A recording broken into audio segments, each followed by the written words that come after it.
हज़रत नूह अलैहिस्सलाम वो नबी है जिन्हें अल्लाह ताला ने अपनी कौम की तरफ भेजा ताकि वो उन्हें गुमराही से निकालकर सीधी राह दिखाएं। उस वक्त लोगों ने अल्लाह को छोड़कर बुतों की पूजा शुरू कर दी थी। वो लकड़ी और पत्थर के बनाए हुए बुतों के सामने सजा करते, उनसे मदद मांगते और उसी को अपना खुदा समझते। अल्लाह ताला ने उन्हें हिदायत देने के लिए अपने एक बरगुज़ीदा बंदे हज़रत नूह अलैहिस्सलाम को नबी बनाकर भेजा। हज़रत नूह अलैहिस्सलाम ने अपनी कौम को प्यार से, नरमी से समझाकर अल्लाह की तरफ बुलाया। वो दिन में भी बुलाते और रात में भी, खुले आम भी और छुपकर भी। वो कहते, ए मेरी कौम के लोगों, सिर्फ अल्लाह की इबादत करो, उसी से मदद मांगो, वही तुम्हारा असली रब है। अगर तुम तौबा कर लो और उसी की तरफ लौट आओ तो अल्लाह तुम पर अपनी रहमत बरसाएगा। मगर उनकी कौम ने उनकी बातों को न सुना। वो हंसने लगे, मजाक उड़ाने लगे और अपने बुतों से मुंह नहीं मोड़ा। हज़रत नूह अलैहिस्सलाम ने 950 साल तक लगातार अपनी कौम को अल्लाह की तरफ बुलाया, लेकिन बहुत कम लोग ईमान लाए। ज्यादातर ने इनकार किया और कहा, ए नूह, तू तो बस एक इंसान है, तू हमारे जैसा ही है, हम तेरी बात क्यों माने।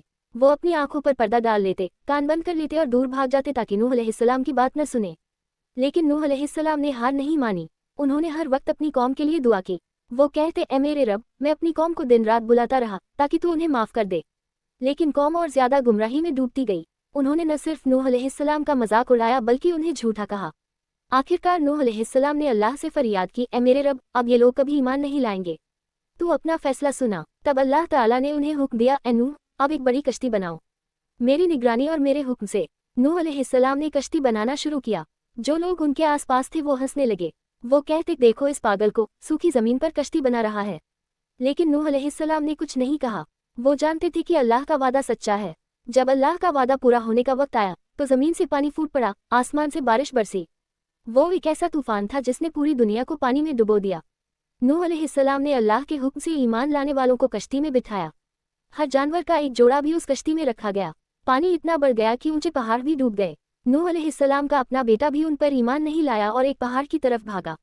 नूह अलैहिस्सलाम ने उसे पुकारा, बेटा हमारे साथ आ जा, बच जा। लेकिन उसने कहा, मैं पहाड़ पर चढ़ जाऊंगा, पानी मुझे नहीं पकड़ पाएगा। तभी नूह अलैहिस्सलाम ने कहा, आज कोई बचा नहीं सकता सिवाय अल्लाह के। और फिर लहरों ने उसे डूबो दिया। इस तूफान में वो तमाम लोग डूब गए जिन्होंने नूह अलैहिस्सलाम का इनकार किया था। सिर्फ वही लोग बचाए गए जो कश्ती में थे, जो ईमान लाए थे। अल्लाह ने कश्ती को सुरक्षित एक पहाड़ पर ठहराया और इस तरह ईमान वालों को नजात दी। तूफान के बाद नूह अलैहिस्सलाम ने अपने रब का शुक्र अदा किया। उन्होंने कहा, मेरे रब, तू सबसे ज्यादा रहम करने वाला है। तूने हमें बचाया जबकि पूरी कौम डूब गई। अल्लाह ने उन्हें और उनके साथियों को बरकत दी और जमीन पर दोबारा जिंदगी बसाई। इस कहानी में हमारे लिए बहुत बड़ा सबक है। नूह अलैहिस्सलाम ने कभी हार नहीं मानी। 950 साल तक अपनी कौम को बुलाते रहे। वो तंग आए, तकलीफें झेली, मजाक उड़वाया, लेकिन अल्लाह की राह नहीं छोड़ी। अल्लाह ने भी उनके सब्र और ईमान का इनाम दिया। हर उस शख्स के लिए ये कहानी पैगाम है जो मुश्किल में अल्लाह पर भरोसा रखता है। चाहे पूरी दुनिया तुम्हारा मजाक उड़ाए, अगर तू अल्लाह के साथ है तो जीत तेरी है। नूह अलैहिस्सलाम की कहानी हमें सिखाती है, सब्र करो, यकीन रखो और अल्लाह की राह पर डटे रहो। आखिर में बस इतना याद रखो, अल्लाह देर करता है, अंधेर नहीं।